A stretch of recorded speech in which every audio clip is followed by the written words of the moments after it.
سری Nagar high وے اور Tayyip Erdogan fly over کی تزئین و آرائش کا کام مکمل ہونے سے نہ صرف شہر کی سڑکیں سنور گئیں بلکہ ثقافت اور فنون کی جھلک نے دارالحکومت کو ایک نئی شناخت دے دی ہے۔ دیکھتے ہیں اسلام آباد سے رخسانہ خان کی رپورٹ۔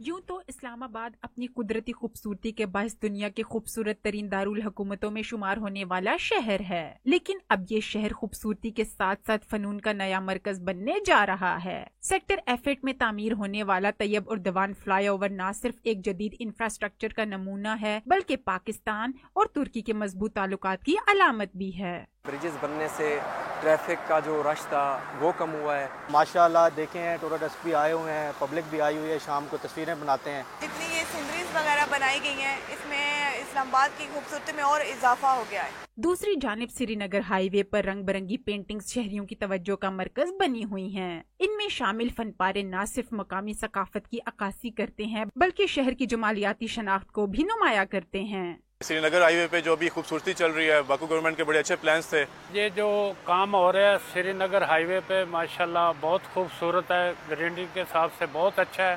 وفاقی دارالحکومت میں جاری ترقیاتی اور تزئین و آرائش کے منصوبے نہ صرف شہریوں کے لیے خوشگوار ماحول پیدا کر رہے ہیں بلکہ اسلام آباد کو عالمی سطح پر ایک جدید، ثقافتی اور دلکش شہر کے طور پر پیش کرنے کی جانب ایک عمدہ کاوش ہے۔ کیمرہ مین مدثر داؤد کے ساتھ رخسانہ خان، ڈان نیوز، اسلام آباد۔